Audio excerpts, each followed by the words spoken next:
You are not the same person you were 10 years ago. You are not even the same person you were last year.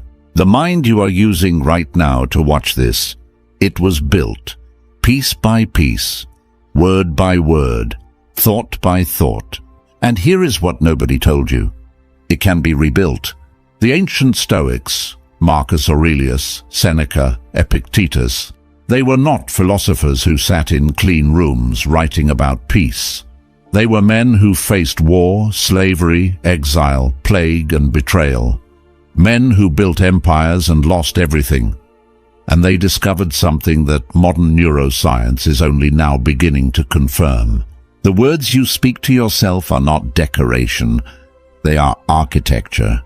They build the house your mind lives in.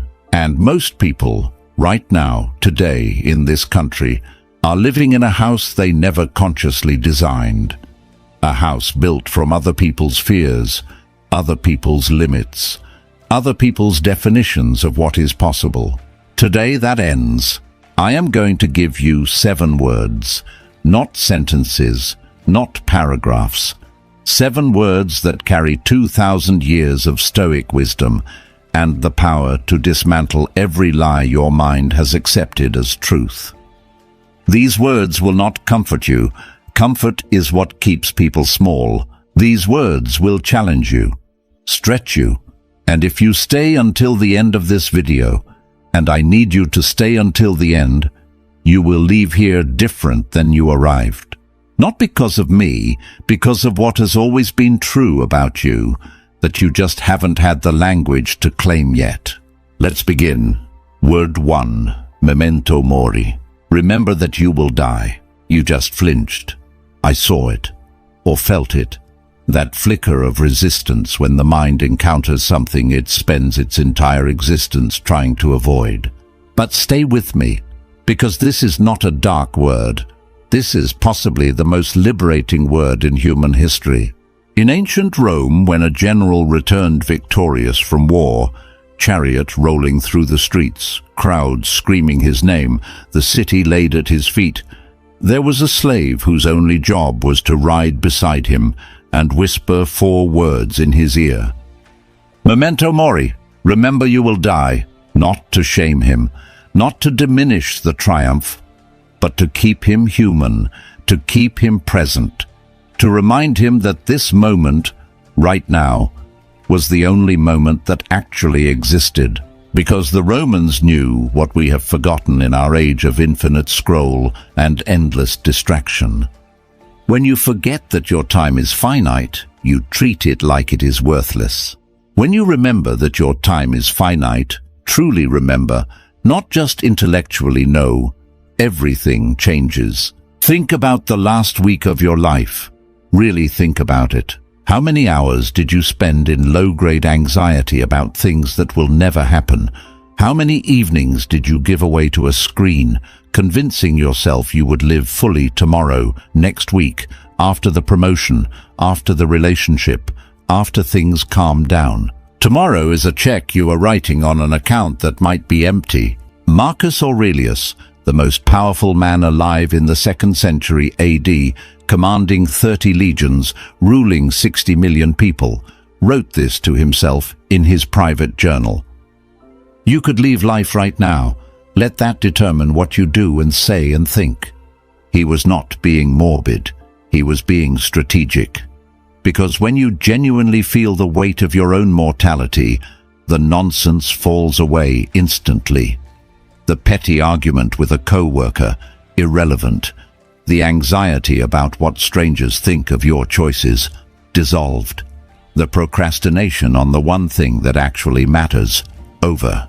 Steve Jobs, before he became the myth, when he was still a man sitting in a doctor's office with a diagnosis he did not expect, said this: "Remembering that you are going to die is the best way I know to avoid the trap of thinking you have something to lose." Modern psychology calls this terror management theory. The idea that our awareness of death is the engine behind most of human behavior. But the Stoics got there 2,000 years earlier. They just used it differently. They used it to live more, not less.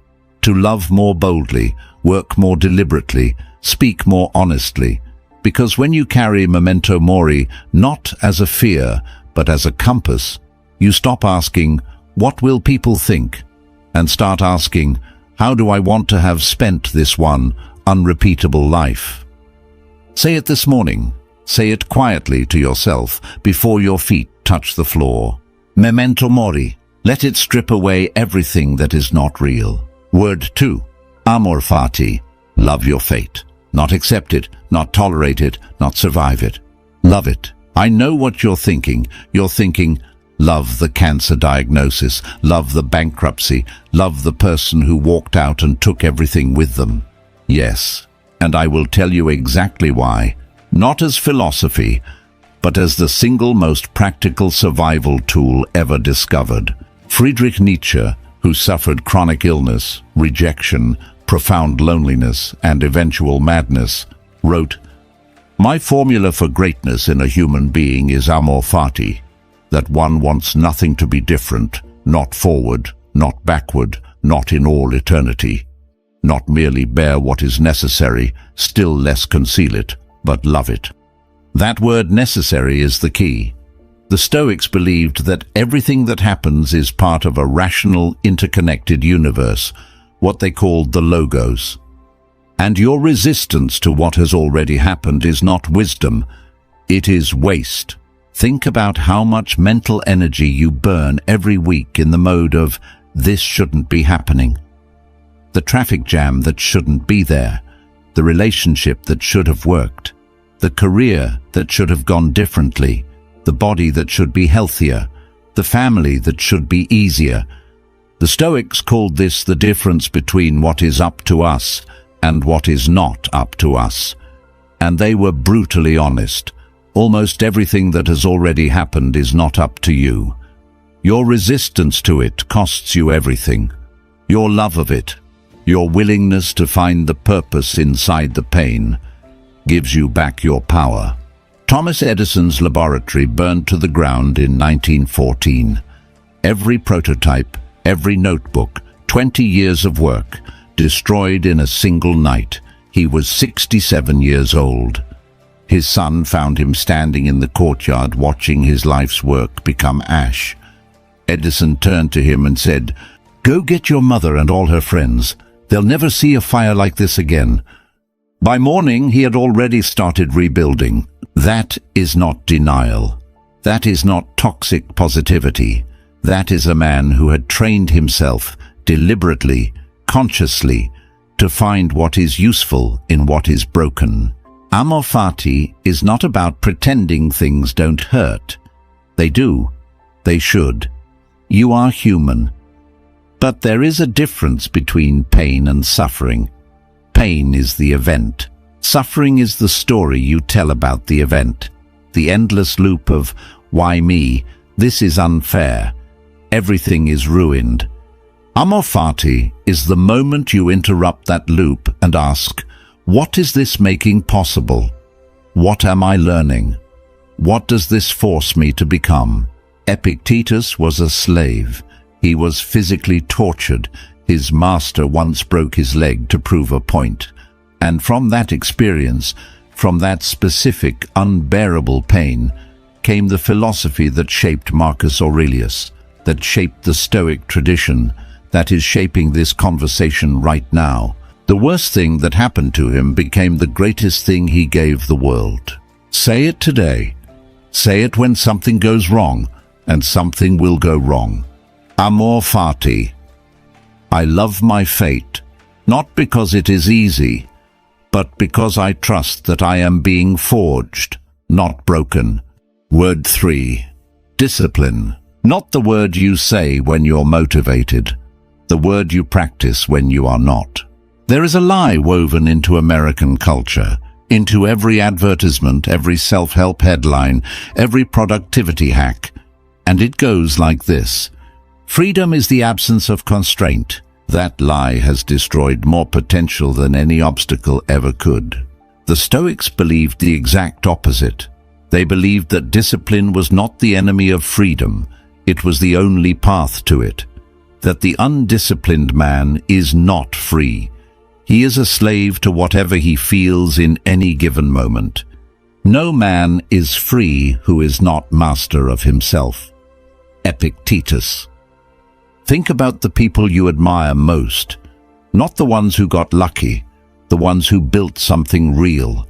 Michael Jordan, who practiced jump shots in an empty gym when no one was watching, long after everyone else had gone home. Kobe Bryant, who was already in the gym at 4 a.m. when his teammates were still asleep. Marcus Aurelius, who woke before dawn to write, not because it was comfortable, but because the practice of self-examination was more important than sleep. What they understood, what the Stoics codified 2 millennia ago, is that the moment you choose comfort over growth, you are not choosing rest. You are choosing slow erosion. Because here is what modern neuroscience confirms. The brain is constantly changing. Neuroplasticity. It is not a metaphor, it is a biological fact. Every choice you make is literally rewiring your neural architecture. Every time you choose the hard thing, you strengthen pathways of willpower.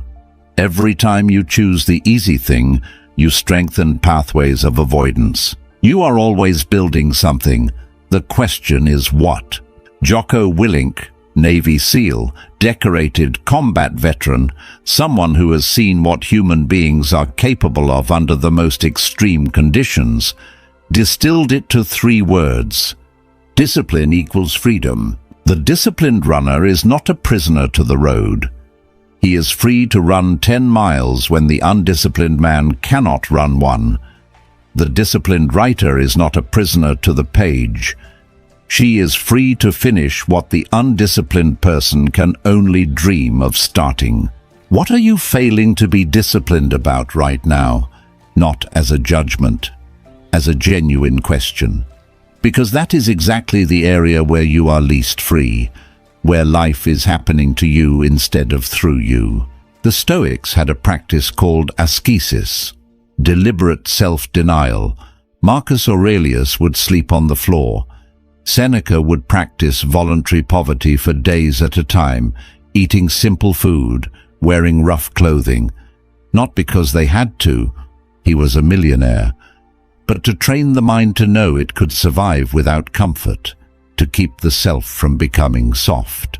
You don't have to sleep on the floor, but you do have to practice doing the hard thing when the easy thing is available. Say the word today, not as a wish, as a commitment. Discipline. I choose it. Every day, especially today. Word 4. Enough. I want you to sit with that word for a moment before I say anything else. Enough. When did you last believe it? We live in an economy built on your insufficiency. Every advertisement you have ever seen was engineered, with billions of dollars of research behind it, to make you feel that you are not enough without their product, their car, their diet, their app, their program, their face cream, their fitness routine. The machine requires your dissatisfaction to function, and it has been running inside your head for so long that you can no longer tell the difference between a genuine aspiration and an implanted anxiety.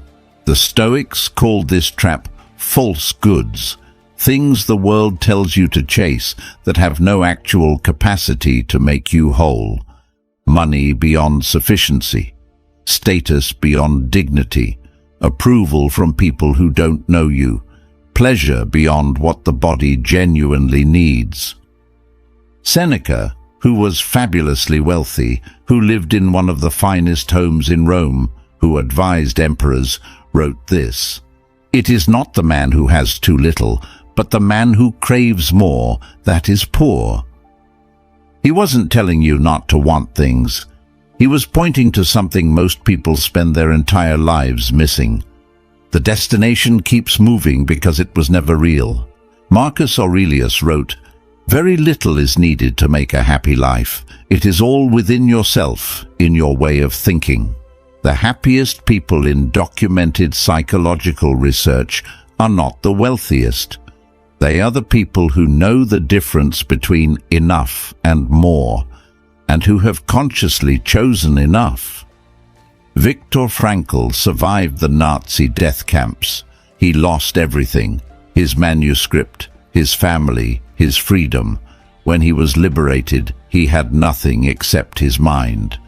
And from that place of absolute nothing, he wrote, "Everything can be taken from a man but one thing, the last of the human freedoms, to choose one's attitude in any given set of circumstances."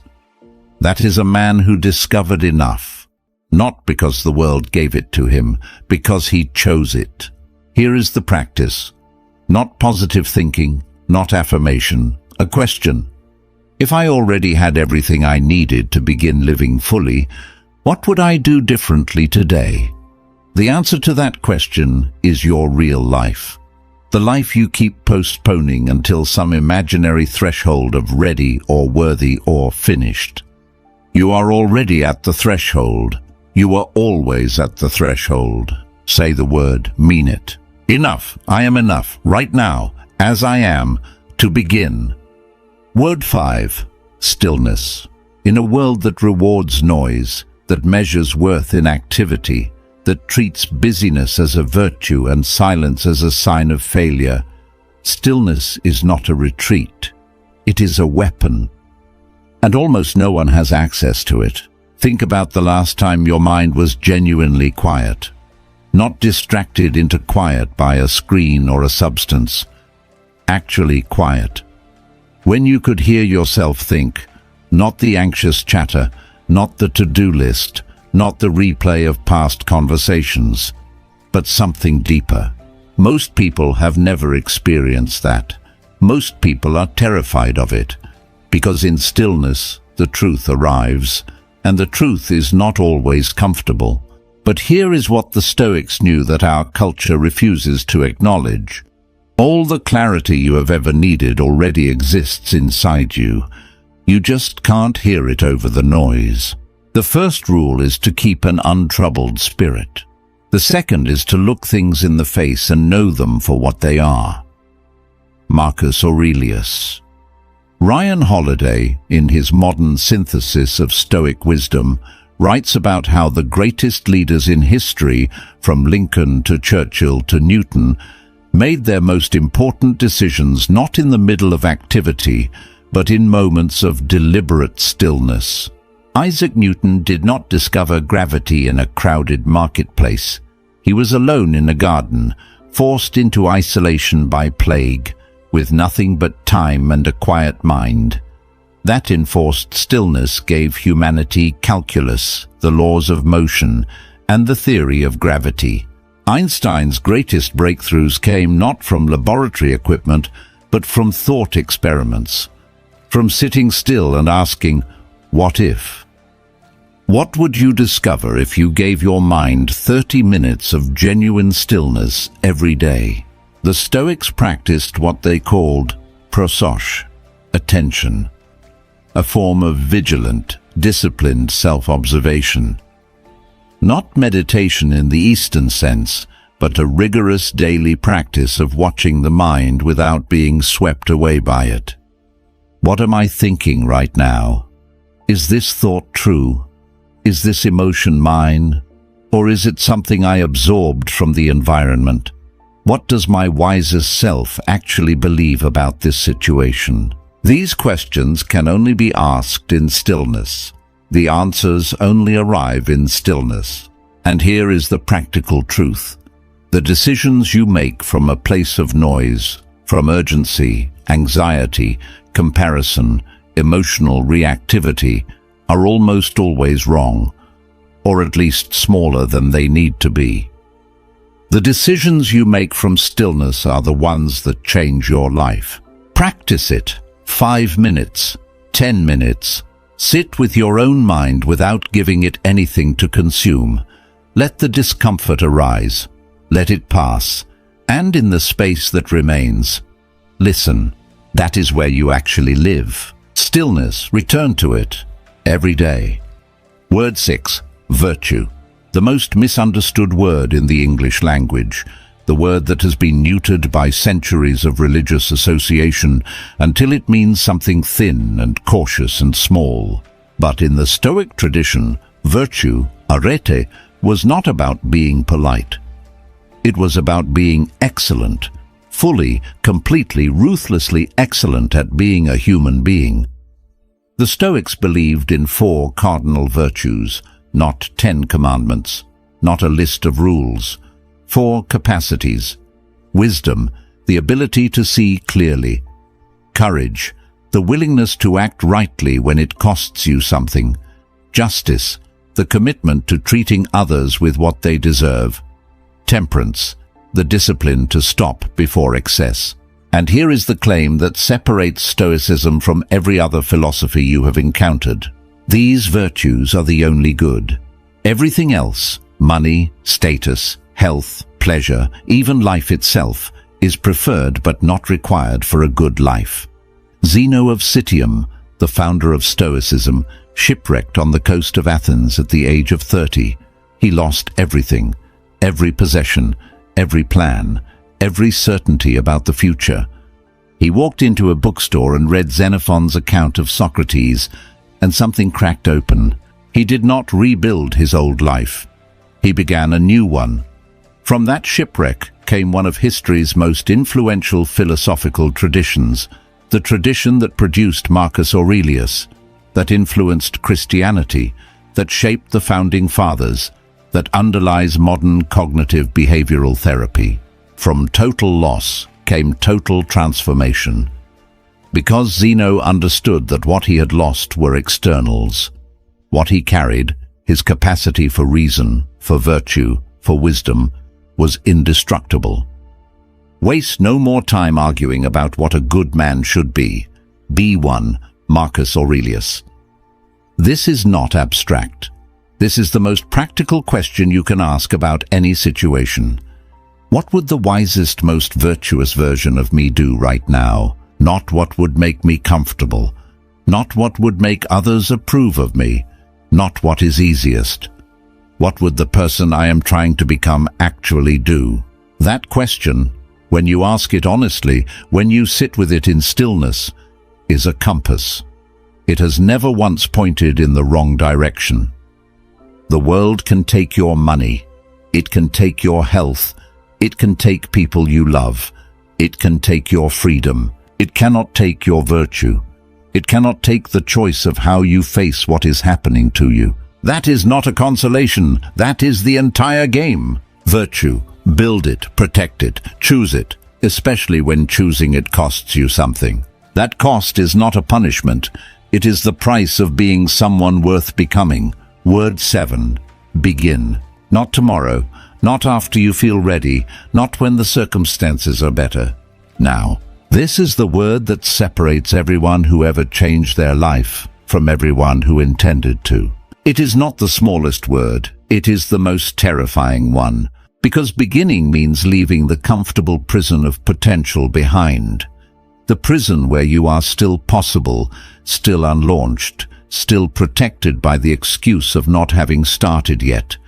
Where failure is impossible because you haven't tried, where the dream is still perfect because it hasn't met reality. Beginning ends all of that, and it is the only thing that makes anything real. The Stoics had a concept called the reserve clause, hoc recuso. When you take an action, you commit to it fully, but you hold in reserve the knowledge that the outcome is not in your control. You say, I will do this, and if something prevents me, so be it. This is not passive. This is the most active stance a human being can take. You act completely, without attachment to the outcome. You do your part and trust the logos to do the rest. Marcus Aurelius began every morning. Despite the plague that killed millions of his subjects, despite the wars on multiple fronts, despite the betrayals within his own family, despite his failing health, he woke up and began. He wrote, "At dawn, when you have trouble getting out of bed, tell yourself, I have to go to work as a human being. What do I have to complain of if I'm going to do what I was born for? That is not motivation. That is something deeper. That is a man who had found his reason. What is yours? Editor, pause here. Full 3 seconds of silence. Let the music drop completely. Then, music. Complete silence for 3 seconds. Then music returns, slow and building. You have been given, at minimum, this one day, this one morning, this 1 hour, this video, which you chose to sit with instead of 1,000 easier things. That choice is already a beginning, but beginnings do not compound unless they are followed by the next beginning, and the one after that. The Stoics called it the practice, not a destination, not an achievement, but a daily, ordinary, unremarkable practice of choosing to be more aligned with who you are capable of becoming. It is not glamorous. The journal entry Marcus Aurelius wrote the morning before a battle looks exactly like the journal entry he wrote on a quiet day in Rome. Because the practice does not depend on the circumstances, the practice is the circumstances. Nelson Mandela spent 27 years in a prison on Robben Island. He was given 30 minutes of reading a day, 30, and he used those 30 minutes to become the man who, when freed, had the moral authority to lead a nation away from apartheid without a bloodbath. That is what beginning does, even beginning with almost nothing. What is the thing you have been saying you will start? The book? The business? The difficult conversation? The practice? The apology? The honest life? You do not need more information. You do not need a better plan. You do not need the stars to align or the fear to disappear. You need to begin. 7 words. Memento mori. Remember that you will die, and let that make everything matter more. Amor fati. Love your fate, not despite what it contains, but because of what it is making you. Discipline. Choose the hard thing, because the easy thing has never once led anywhere worth going. Enough, you already are. Begin from here. Stillness. Return to it every day. That is where you actually live. Virtue. Build it. Protect it. It is the only thing that cannot be taken from you. Begin, right now, with what you have, from where you are. The Stoics were not optimists. They did not believe the world was fair or that effort always produces the desired outcome. They believed something rarer and more useful, that the quality of a human life is determined not by what happens to it, but by what it does with what happens to it. You have always known this. Somewhere beneath the noise and the conditioning and the accumulated weight of other people's expectations, you have always known this. Today is not a special day. It is an ordinary day. And ordinary days, taken one at a time, are all that any life is ever made of. Make this one count. Not for me, not for the likes or the comments or the algorithm, for the person you were always capable of becoming. They are waiting. They have always been waiting. Begin. If something in this video shifted something in you, even one word, even one sentence, share it with someone who needs it. Drop in the comments which of the 7 words hit the hardest. I read every single one. Subscribe to this channel if you want to go deeper into Stoic philosophy. Not the watered-down version, but the real thing. The version that costs something. The version that works. And remember, you are not here to be comfortable. You are here to be complete. I'll see you in the next one.